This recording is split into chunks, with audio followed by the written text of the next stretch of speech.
નમસ્કાર મિત્રો, એજ્યુ સફર પરિવાર વતી હું મુકેશ ડેરવાળિયા આપ સર્વ મિત્રોનું હાર્દિક સ્વાગત કરું છું. મિત્રો, આજે 27 ફેબ્રુઆરી 2019 અને આજના કરંટ અફેરમાં ઘણા બધા મહત્વના સમાચાર છે.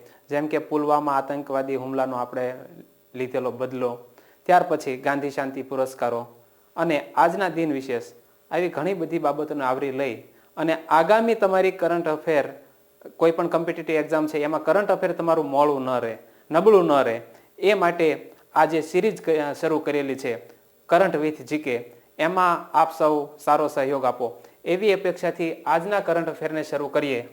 તો આજે દિન વિશેષમાં છે આપણા લોકસભાના પ્રથમ સ્પીકર ગણેશ વાસુદેવ માવલંકરનો નિર્વાણ દિવસ. 27મી ફેબ્રુઆરી એટલે કે ગણેશ વાસુદેવ માવલંકરનો નિર્વાણ દિવસ, કે જેઓ લોકસભાના પ્રથમ, સ્વતંત્ર ભારતની પ્રથમ લોકસભાના જેઓ અધ્યક્ષ રહી ચૂક્યા છે, એવા ગણેશ વાસુદેવ માવલંકરનો જન્મ 27 નવેમ્બર 1888ના રોજ થયો હતો અને ભારતની પ્રથમ લોકસભાના તેઓ અધ્યક્ષ રહ્યા હતા. અને તેમને દાદા સાહેબના નામથી પણ જાણીતા બન્યા હતા. તો આ પણ ખાસ યાદ રાખજો, દાદા સાહેબ કોને ઓળખવામાં આવે છે? ગણેશ વાસુદેવ માવલંકરને. અને ત્યાર પછી ગણેશ વાસુદેવ માવલંકર એ અમદાવાદ મ્યુનિસિપાલિટીમાં 1919માં પ્રથમ વખત ચૂંટાયા હતા અને 27 ફેબ્રુઆરી 1956ના રોજ અમદાવાદમાં તેમનું અવસાન થયું હતું. ત્યાર પછી આપણે જોઈએ આપણા ગુજરાત લેવલના સમાચાર. તો ગુજરાતમાં અમદાવાદમાં બૌદ્ધિક સંપદા અધિકાર ઉપર 2 દિવસની એક આંતરરાષ્ટ્રીય પરિષદનું આયોજન થયું છે. આ સમિતિનું આયોજન રાજ્ય સરકારની IPR સમિતિ અને ગુજરાત વેપારી મહામંડળના IPRના સહયોગથી આ બૌદ્ધિક સંપદા અધિકારની આંતરરાષ્ટ્રીય બેઠકનું આયોજન કરવામાં આવ્યું. આ પરિષદમાં 15 દેશોના નિષ્ણાતો દ્વારા વિવિધ વિષયો ઉપર માર્ગદર્શન આપવામાં આવ્યું. અને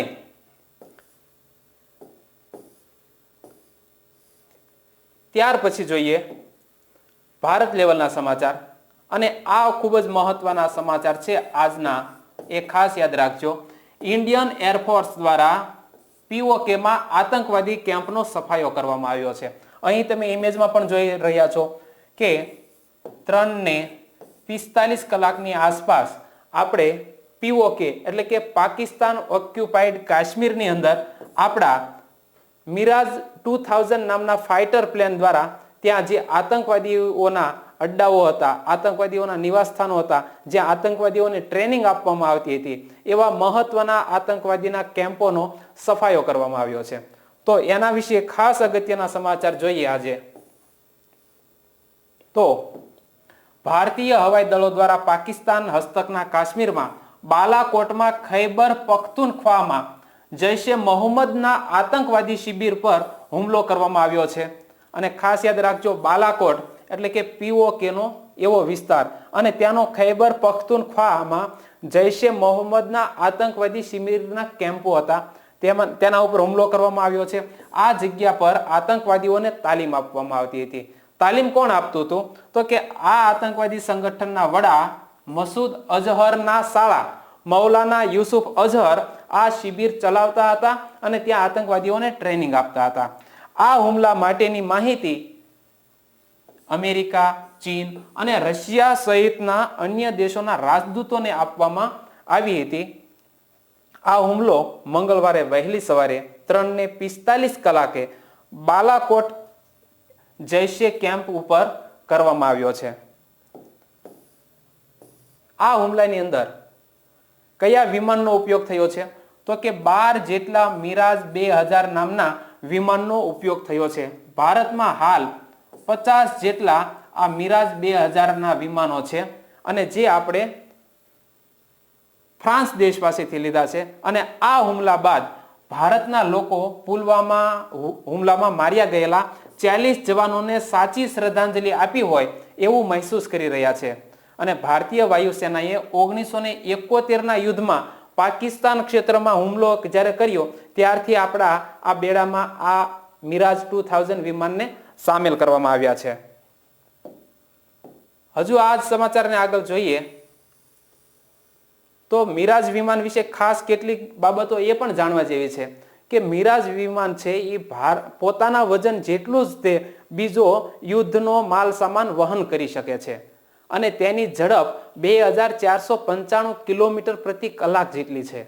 અને આ ફાઇટર પ્લેનની મદદથી આપણે હાલમાં આ પુલવામાના આતંકી હુમલાનો બદલો લીધો છે. ત્યાર પછી જોઈએ તો રાષ્ટ્રપતિ રામનાથ કોવિંદ દ્વારા ગાંધી શાંતિ પુરસ્કાર અર્પણ કરાયો છે અને ગાંધી શાંતિ પુરસ્કાર એ શાંતિ માટે આપવામાં આવતો સારો એવો પુરસ્કાર છે અને જેનું આયોજન રાષ્ટ્રપતિ ભવન ખાતે કરવામાં આવ્યું છે. અને આ ગાંધી શાંતિ પુરસ્કારની શરૂઆત 1995 થી કરવામાં આવી છે, કારણ કે 1995માં ગાંધીજીની 125મી જન્મ જયંતિ હતી અને તેના માનમાં 1995માં ગાંધી શાંતિ પુરસ્કારની શરૂઆત કરવામાં આવી અને છેલ્લા 4 વર્ષથી ગાંધી શાંતિ પુરસ્કાર અપાયો ન હતો. એના પરિણામે અત્યારે 2015, 16, 17 અને 18 એવા 4 ગાંધી શાંતિ પુરસ્કારો આપવામાં આવ્યા છે. તો મિત્રો, ખાસ કરંટ અફેરમાં અને આવનારી પરીક્ષાઓમાં મોસ્ટ આઈએમપી કહી શકાય એવા ટોપિકની વાત કરીએ તો 2015નો ગાંધી શાંતિ પુરસ્કાર સ્વામી વિવેકાનંદ ટ્રસ્ટ કન્યાકુમારીને અપાયો હતો. વિવેકાનંદ કેન્દ્રને ગ્રામીણ વિકાસ, શિક્ષણ અને કુદરતી સ્ત્રોતોના વિકાસ માટે કામગીરી કરવા બદલ આ પુરસ્કાર આપવામાં આવ્યો છે. એટલે યાદ રાખજો, 2015નો ગાંધી શાંતિ પુરસ્કાર વિવેકાનંદ ટ્રસ્ટ કન્યાકુમારીને ફાળે જાય છે. ત્યાર પછી જોઈએ 2016નો ગાંધી શાંતિ પુરસ્કાર.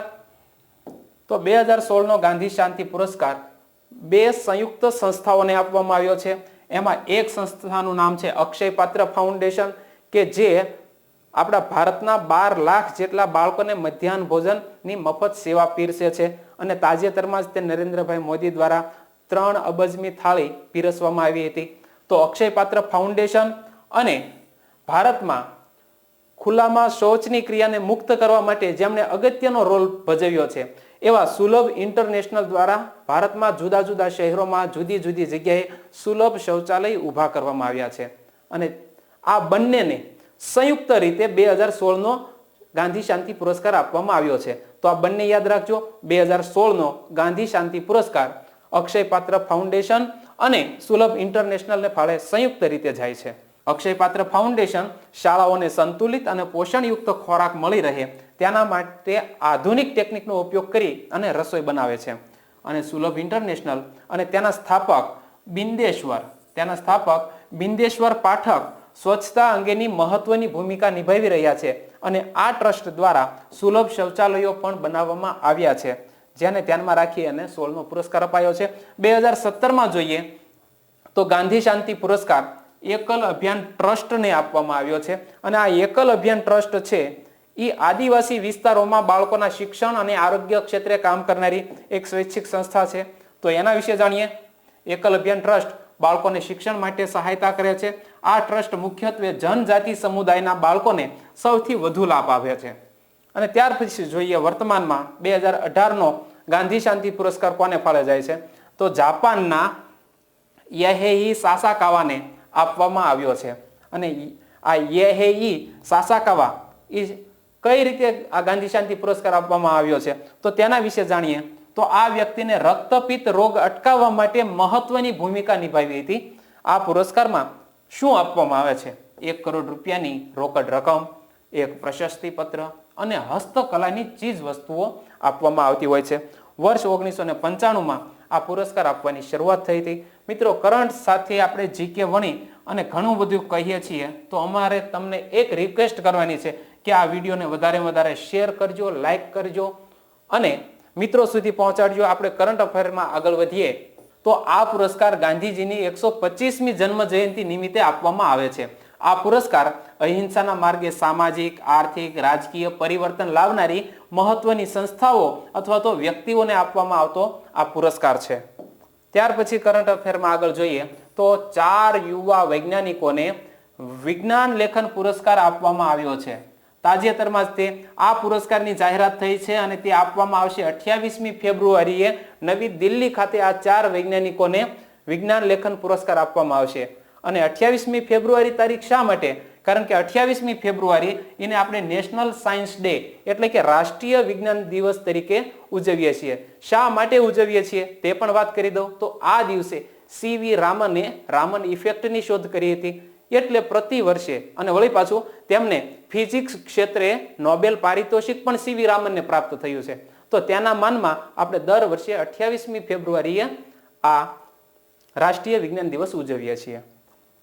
તો 25 ફેબ્રુઆરીએ નવી દિલ્હી ખાતે યોજાયેલ ઇન્ડિયન સાયન્સ વાયર પ્રતિયોગિતામાં પસંદ કરાયેલા 4 વૈજ્ઞાનિકોને આ પુરસ્કાર આપવામાં આવશે. આગળ જોઈએ તો પીએચડી વર્ગની વ્યક્તિ આશીષ શ્રીવાસ્તવને પ્રથમ પુરસ્કાર રૂપે 1 લાખ રૂપિયા આપવામાં આવશે. જેઓ school of engineering and technology university of મુંબઈમાં હાલમાં તેઓ કાર્યરત છે. બીજા નંબરનો પુરસ્કાર અજય કુમારને 50,000 રૂપિયાનો આપવામાં આવશે. આ અજય કુમાર છે એ અજય કુમાર આઈઆઈટી મદ્રાસમાં કાર્યરત છે. અને ત્રીજા નંબરે નવનીતા ચક્રવર્તીને 25,000 રૂપિયાથી સન્માનિત કરવામાં આવશે. તો આ જે આપણે પુરસ્કાર છે વિજ્ઞાન ક્ષેત્રમાં એમાં પ્રથમ નંબરે આશીષ શ્રીવાસ્તવ, બીજા નંબરે અજય કુમાર, ત્રીજા નંબરે નવનીતા ચક્રવર્તી અને ચોથા નંબરે આવે છે ડોક્ટર પૌલોમી સંઘવીને 1 લાખ રૂપિયાનો પુરસ્કાર આપવામાં આવશે અને જેઓ Tata institute of fundamental research centre સાથે જોડાયેલા છે. પીએચડી વર્ગના વૈજ્ઞાનિકો અને 20 અન્ય પોસ્ટ ધરાવતા વૈજ્ઞાનિકોને 10,000 રૂપિયાનો પણ પુરસ્કાર આપવામાં આવશે. ત્યાર પછી જોઈએ તો ભારતના જ સમાચાર છે. ક્વિક રિએક્શન મિસાઇલ એટલે કે તત્કાલ પગલા લઈ શકે અને રિસ્પોન્સ આપી શકે એવા મિસાઇલનું આપણે સફળ પરીક્ષણ કર્યું છે અને એ પરીક્ષણ કર્યું છે ઓરિસ્સાના ચાંદીપુરમાં. તો આ સફળતાપૂર્વકના પરીક્ષણને લીધે ક્વિક રિએક્શન મિસાઇલનું ચાંદીપુરમાં પરીક્ષણ કર્યું છે તે સમાચારમાં છે. એના વિશે જોઈએ તો રક્ષા મંત્રાલય અને વિકાસ સંગઠન DRDO એ 26 ફેબ્રુઆરી 2019 ના રોજ આ મિસાઇલનું સફળ પરીક્ષણ કર્યું છે. એટલે કે આપણી DRDO જે સંસ્થા છે એટલે કે defence research development and organisation, તો આ DRDO સંસ્થાએ તાજેતરમાં આનું સફળતાપૂર્વક પરીક્ષણ કર્યું છે. આ DRDO કોના અંડરમાં કામ કરે છે? રક્ષા મંત્રાલયના અંડરમાં કામ કરે છે. અને હાલના રક્ષા મંત્રી કોણ છે? તો નિર્મલા સીતારમણ. અને તમારા માટે એક પ્રશ્ન કે DRDO ના હાલના અધ્યક્ષ કોણ છે? તે મિત્રો તમારે મને કોમેન્ટ બોક્સમાં કહેવાનું છે. અને આ મિસાઇલ છે જે હાલમાં પરીક્ષણ થયું છે ક્વિક રિએક્શન મિસાઇલ, એ જમીનથી હવામાં માર કરનારી મિસાઇલ છે. અને QRSAM નું ફૂલ ફોર્મ શું થાય છે? Quick reach surface to air missile. Quick reach surface to air missile, જે તમે અહીં પણ જોઈ શકો છો કે પૃથ્વીની સપાટી ઉપરથી છોડવામાં આવેલી અને હવામાં મારણ ક્ષમતા ધરાવતી આ મિસાઇલનું સફળ પરીક્ષણ કરવામાં આવ્યું છે. ત્યાર પછી આપણે જોઈએ આગળ સમાચારમાં તો આ પરીક્ષણ ઓડિશાના કિનારા પર ITR ચાંદીપુર ખાતે સફળતાપૂર્વક કરવામાં આવ્યું છે.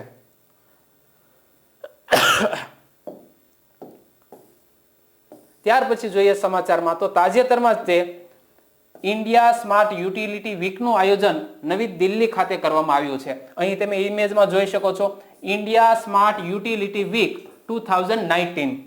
તો જે આ smart city, smart energy, smart green માટે આયોજિત કરવામાં આવનારું આ વીક છે. આ કાર્યક્રમમાં 55 થી વધારે દેશો અને 40 થી વધારે જેટલા ઓર્ગેનાઇઝેશન એટલે કે સંસ્થાઓ અને 300 થી વધુ એક્સપર્ટ એટલે કે નિષ્ણાત વ્યક્તિઓ ભાગ લેવાના છે, જેનું આયોજન 12 માર્ચ થી લઈને 16 માર્ચ સુધી કરવામાં આવશે. અને વિશ્વ લેવલના આજના સમાચાર જોઈએ તો હાલમાં સંપ્રીતિ અથવા તો ઘણી વખત આવું પણ જોવા મળશે સંપ્રીતિ. તો સંપ્રીતિ 2019 સૈન્ય અભ્યાસ ભારત અને બાંગ્લાદેશ વચ્ચે આયોજિત કરવામાં આવનારો છે. તો આ સંપ્રીતિ જે યુદ્ધ અભ્યાસ છે એ ભારત અને બાંગ્લાદેશ વચ્ચે થઈ રહ્યો છે અને તે 8મી વખતનો આ સૈન્ય અભ્યાસ છે. તો અહીં એ જોવાનું રહ્યું કે આ સૈન્ય અભ્યાસ કયા સમયગાળા દરમિયાન આયોજિત કરવામાં આવનાર છે. તો એ પણ આપણે જાણી લઈએ કે આ અભ્યાસ છે એ 2 માર્ચ થી 15મી માર્ચ સુધી આયોજિત કરવામાં આવશે. આ આયોજન બાંગ્લાદેશની તંગેલ જગ્યા પર કરવામાં આવ્યું છે અને આ સંપ્રીતિ સૈન્ય અભ્યાસ 2019માં 8મા નંબરનો સૈન્ય અભ્યાસ છે. બાંગ્લાદેશની રાજધાની આપણે સૌ જાણીએ છીએ ઢાકા છે અને બાંગ્લાદેશ 1971માં પાકિસ્તાન દેશથી અલગ થયું હતું અને વર્તમાન સમયમાં બાંગ્લાદેશના રાષ્ટ્રપતિ છે અબ્દુલ હમીદ, બાંગ્લાદેશના વડાપ્રધાન છે શેખ હસીના અને બાંગ્લાદેશનું ચલણ છે બાંગ્લાદેશી ટકા. ત્યાર પછી ખેલ જગત સમાચાર જોઈએ તો ભારતીય ગ્રાન્ડ માસ્ટર અભિજીત ગુપ્તાએ કાન આંતરરાષ્ટ્રીય ઓપન શતરંજ ટ્રોફી જીતી લીધી છે. તો અહીં એક યાદ રાખજો, કાન આંતરરાષ્ટ્રીય ઓપન શતરંજ ટ્રોફી જીતે છે ભારતીય વ્યક્તિ અભિજીત ગુપ્તા. અહીં તમે ઇમેજમાં પણ જોઈ શકો છો અભિજીત ગુપ્તા. તો અભિજીત ગુપ્તા ભારતનો એક શતરંજ ખેલાડી છે. અભિજીત ગુપ્તાએ છેલ્લા દાવમાં ઇટાલીના પિયર લુઇંગી બાસો સાથે ડ્રો મેચ રમી હતી અને અભિજીત ગુપ્તા 7.5 અંકે ટુર્નામેન્ટ જીતી ગયા છે.